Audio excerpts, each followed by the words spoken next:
Okay, good evening guys, welcome to my channel. My name is Blade, and tonight I want to talk to you briefly about the Black Ops 3 starter pack that was released recently on PC.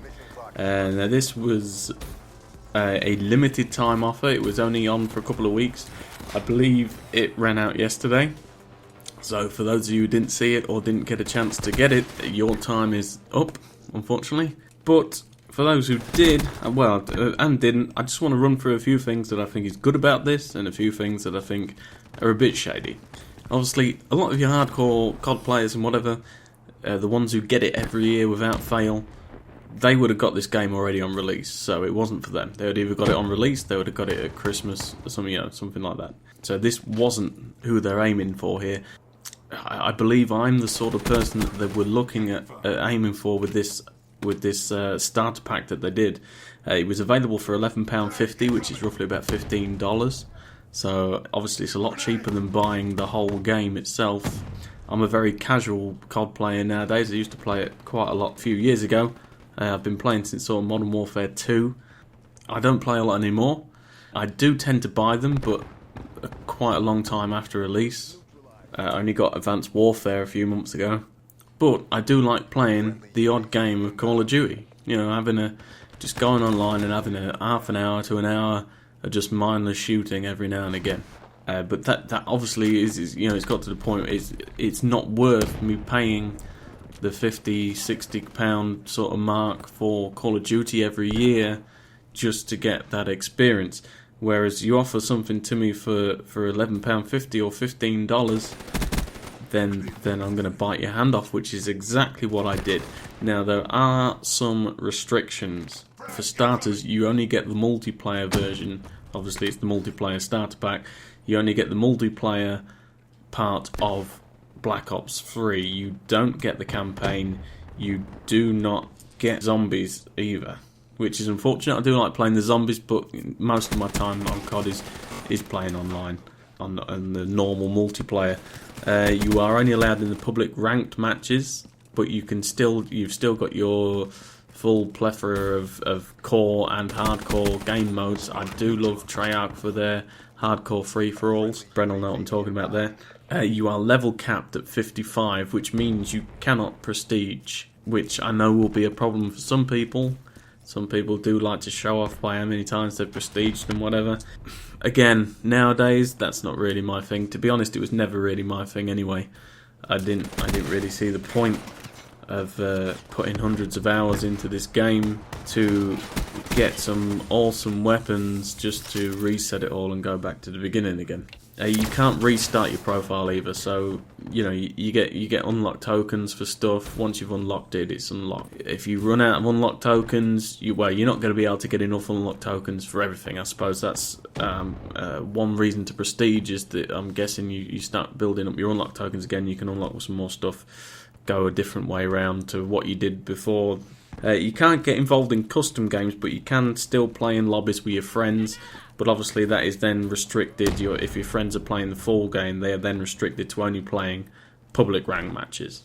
Again, I can't see that being a biggie either with people, considering that's mostly what's played anyway. You might be thinking, why are they doing this?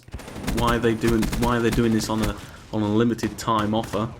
Because like I say, it was only a couple of weeks that this was up for. And then you look into what's coming up soon, and it kind of spells it out a little bit. So it finished yesterday, I believe, as of this recording, which was the 29th of February. It was the last chance you had to buy it, and the first DLC expansion, The Awakening or whatever it is, comes out on the 3rd of March. So obviously they've been looking at their PC player base and thinking, we need to bump this up somehow. Now you can buy the DLC that's coming, and as well as the season pass as well for Black Ops 3 if you do only have the starter pack, but you will only obviously get access to the content that is multiplayer only in there. I think there's some zombie expansion stuff coming in there somewhere. I'm not quite sure about that one, but obviously you're still paying the same price. you're not getting access to all the content. If you do have the starter pack, you can upgrade at any time. It is worth saying that. Basically, you get the $15 taken off the full retail price of the game. So, you know, it's more of a tester, I think, to try and suck people in, and obviously, you know, just as they start to enjoy it for a couple of weeks, they start getting good. They're maybe starting to get towards the prestige leveling and thinking, oh, you know, I want a prestige and stuff, maybe I should upgrade. Boom, here comes a load of DLC that's going to cost you some money. You've bought the expansion pass, and you can't use some of the content, so you think, oh, I'll just upgrade. That is what they're trying to do. I mean, I can tell you this now, that on PC, if you're trying to do anything that isn't the main modes, like the core team deathmatch, there's no one else on it. Hardcore free-for-alls, I love doing hardcore free-for-alls. There was about 2 games whenever I've tried to do it that you can get into. That's it, only 2 games. Some games you just sat in a lobby waiting for ages, some of the more obscure game types. So, you know, you can see why they're doing this, to try and get people in, trying to boost the numbers up a bit, which is fair enough. As I say, for that price point, I'm willing to do it. Even with the drawbacks, they're not enough to make me think that wasn't worth it. And of course, you can still access the black market, which is where you go to buy random crates, which could have decent loot and skins and stuff in, which of course you can buy using real money, and that is still accessible to the people with the starter pack, because of course they'll cut away some of the stuff that you would like and leave in the stuff that's teasing you to spend a bit more cash.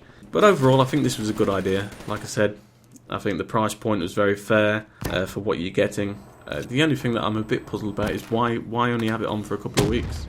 Why not bring this out as a normal thing? Bring it out. You know, you can just buy the multiplayer. You can just buy the zombie mode. You just buy the campaign, like $15 a piece. Slice it up into thirds. $15 each. If you want it all, pay, say, $5 less, get it for $40, something like that. I don't know how much COD is. I suppose it'd be a bit more expensive than that in America, but anyway, you see where I'm going with that. So yeah, overall, well done, Activision and Treyarch. I think you did a good job here. Keep it up and do it again next year, because I'll be a very happy man. Thank you all for watching. I've been Blade. I'll see you later.